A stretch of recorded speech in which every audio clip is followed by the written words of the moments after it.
guys, on the 7th of October there was a massive underground gas explosion in Montgomery, Ohio.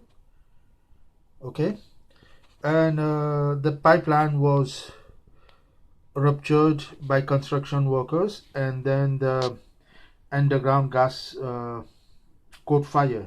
It's a massive explosion. During that incident, 3 workers were severely injured with a first-degree burn, and they were taken to hospital. As I said, it occurred on the 7th of October.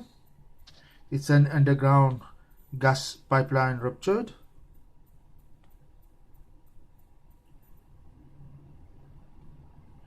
Now I'll let you guys see what I documented, what I dreamed on the 21st of September. The title is Underground Gas Explosion, and I'll let you guys read the rest.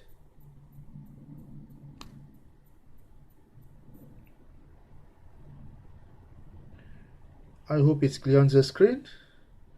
And I knew it also around 4 people will die or injured. In fact, 3 people were injured in real life.